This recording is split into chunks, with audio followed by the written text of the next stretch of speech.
Depuis le début du mandat, un enseignant, caricaturiste, pas très bon, c'est pas Charlie Hebdo, mais bon, il a le droit. Fait une bande dessinée, c'est un militant, mais bon, c'est pas grave, je ne vais pas donner son nom parce que ça va lui faire de la publicité. Régulièrement, il se livre à l'insulte, à la diffamation, non seulement à mon endroit, mais à l'endroit d'un certain nombre de mes élus, ce que je considère comme bien plus grave, madame. Bien plus grave. Une équipe composée de blancs-millois, engagés, qui n'ont pas à subir des propos parfois extrêmement dégradants, injurieux et diffamatoires.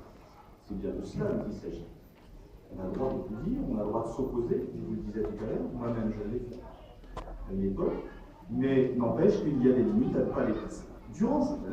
Dans ces dessins, on accuse le maire, je vous l'ai mis en vrac, de népotisme, de racisme, de pétainisme.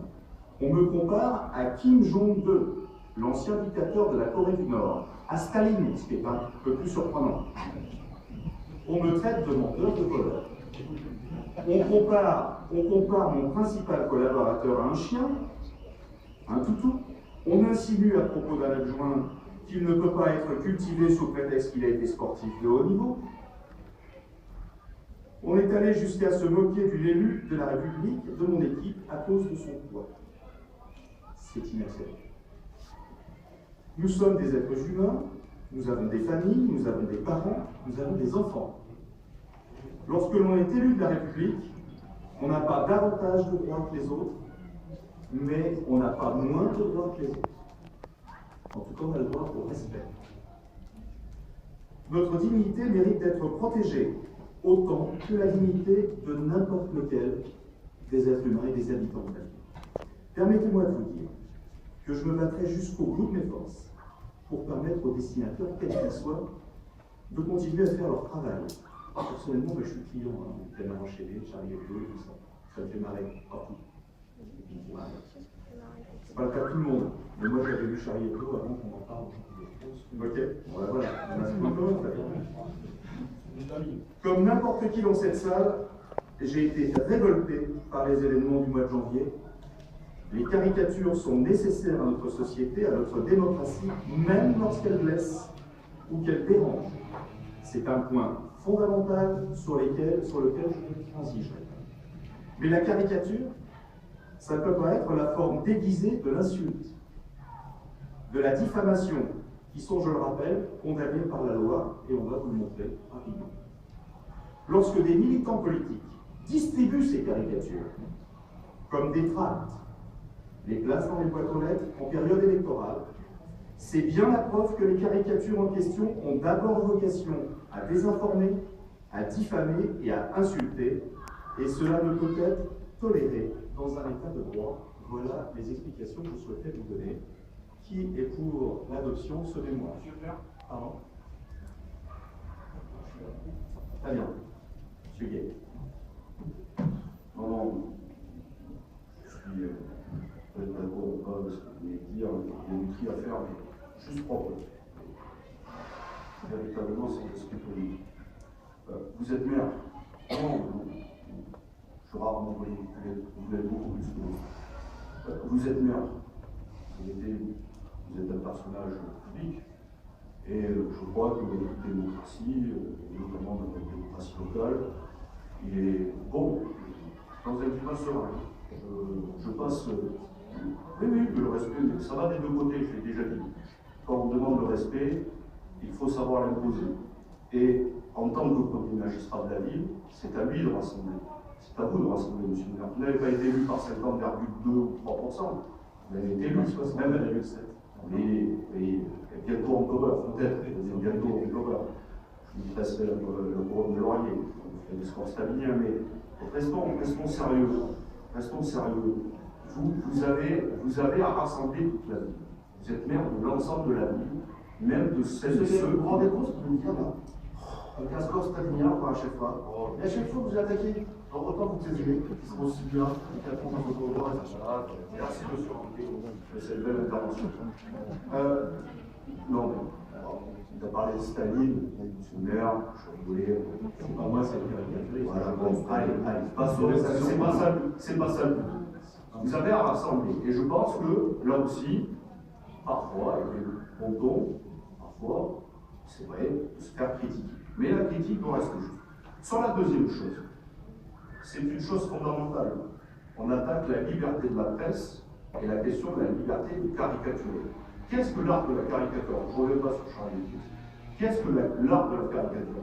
C'est de prendre un point bien précis, évidemment le grossir, parfois de le déformer, après à chacun et chacune d'apprécier ou pas, parce que bon, ces caricatures sont dans ces termes-là. Ce comic strip, comme on l'appelle, titignant, c'est de la caricature, donc parfois à l'excès, parfois ça peut faire rire, parfois moins, mais c'est une liberté fondamentale, comme est une autre liberté, la liberté d'expression, comme et d'autres, la liberté de penser, mais quand je dis cela, c'est que ce que vous êtes en train de faire n'est pas un acte isolé, c'est dans votre vision globale de la société. Ben oui, parce que vous attaquez cette question de caricaturer, vous avez déjà attaqué, nous avons eu l'échange sur la liberté d'expression, et ça participe aussi de votre projet depuis un an et demi, d'éradiquer tout ce qui, par un pied ou un autre, ne pense pas comme vous. Et je pense qu'il y a plusieurs actes qui ont été posés, notamment par exemple, des actes qui peuvent paraître bénins, mais prenons-en un, que les partis politiques ne puissent plus remettre de germes au moment des cérémonies officielles, comme ce l'était le cas depuis de nombreuses décennies, comme c'est le cas dans la majorité des pays. Ça participe de ce projet. Un autre exemple, notre camarade, je peux le dire, notre camarade Roger Brasini, grand résistant, est mort, d'ailleurs il est personnalité, et je crois que c'est bien de l'ensemble de la municipalité, de notre premier adjoint. Je pense que c'est bien que dans des moments comme ça, l'ensemble de la ville, quelles que soient nos pensées, participe à cet hommage rendu. Mais je le dis, quel grand étonnement quand j'ai lu le bulletin municipal. Je pense que là aussi, ne pas faire mention que Roger était un camarade communiste, syndicaliste, c'est ça qui a forgé son engagement, ça participe aussi de cela. Donc je dis que c'est un projet bien global que vous avez, y compris d'écarter des associations où il y a à leur tête des militants supposés être communistes ou de gauche. J'ai appris aussi, j'espère que vous allez me démentir, parce que là j'étais surpris, j'ai dit c'est pas possible que mon maire ait fait ça. Il paraît qu'au conseil départemental de Seine-Saint-Denis, vous êtes intervenu pour dire ça serait bien que la fête de l'humanité n'ait plus lieu en Seine-Saint-Denis et sur le parc départemental de la Tournelle. Ah oui, vous l'avez dit, je ne suis pas fait, communément. Elle a eu lieu à Reuilly, sur la pelouse de Reuilly pendant plusieurs années. Oui. Je disais, compte tenu des nuisances pour les populations Oui. qui alentour, on va Oui, mais il y a l'entour, elle est verte. D'ailleurs, dans le PLU, un petit mot sur ce sujet, parce que dans le contrat de développement territorial, comme un des éléments d'attractivité de ce territoire, il y a l'air des vents et il y a la fête de l'humanité qui ne figure plus quand vous reprenez le PLU, quand vous reprenez le contrat de développement territorial dans le PLU, la fête de l'humanité a disparu. C'est aussi facile. Bon, si c'est en même temps, c'est. Allez, dernière chose, et je finis, et je conclure, dernière chose. Et je pense que là, c'est aussi un point important, qu'y compris on peut partager. Nous, on est pour une société du vivre ensemble, où l'on débat, et notamment dans une démocratie locale. Et je pense qu'entraîner un certain nombre de choses sur le terrain judiciaire, comme vous le faites, ne résout pas le problème, mais tend des tensions avec, justement, alors que vous devriez rassembler, discuter, dialoguer, y compris subir parfois la critique qui peut parfois être virulente, je l'entends.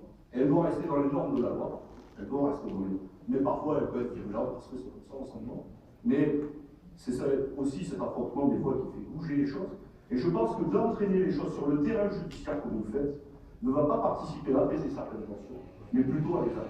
Et je pense que nous n'y avons pas intérêt. On a déjà voté une fois sur le bloc d'alliance. Aujourd'hui, c'est sur ce bloc. Demain, c'est quoi?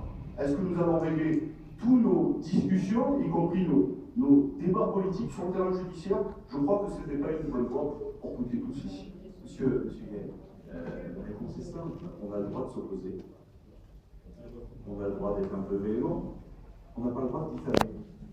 La différence entre l'opposition et le fait qu'on aille devant les juges, c'est qu'il y a diffamation, il y a insulte. Le juge tranchera. Voilà, il y a des limites à ne pas dépasser. Et j'envoie un message clair aujourd'hui. C'est la deuxième fois. J'ai déjà gagné un procès sur un autre sujet contre M. Guillot d'ailleurs. Mais non, mais on va passer au truc. Non, c'est très vite. Donc, Non, et tout ce que je viens de dire, je peux terminer quand même. Voilà. alors, j'étais pas convoqué au procès. Vous avez perdu dans le théâtre. Si, il y a même une ardoise, on va vous la faire passer. Il y a 1000 euros de dédommagement. Mais c'est pas grave, vous prenez votre temps, mais je les prendrai quand même. Donc, monsieur Gay, la différence, c'est la diffamation. À chaque fois, et j'envoie un message clair, le blog de monsieur Ramos a été souvent virulent, a été souvent maladroit, a été souvent insultant, mais quand il a été diffamatoire, je le fais condamner. Même chose pour cette BD, qui est pas très drôle, le mec n'est pas très brillant, mais bon, elle est là, bon, c'est pas grave. Et à un moment donné, je ne laisse pas insulter et diffamer ni mes élus, ni moi-même. C'est tout. Il n'y a pas à chercher plus loin. Allez, qui est pour l'adoption de ce... 30 secondes. Par rapport à tout ce qu'on dit là, évidemment, nous ne comprenons pas. Nous exprimons notre solidarité avec ce dessinateur qui, je ne crois pas, est militant. C'est pas militant. En tout cas, c'est toujours notre conception. Mais c'est pareil, ça participe. À chaque fois, on dit c'est militant, c'est militant. Bon, voilà. Donc, nous votons et nous n'avons pas, vous l'exprimez très bien, nous n'avons pas la même vision de la société.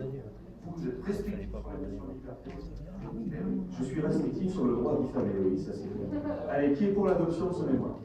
Majorité municipale. L'opposition vote contre. C'est ça. Modification de la rémunération.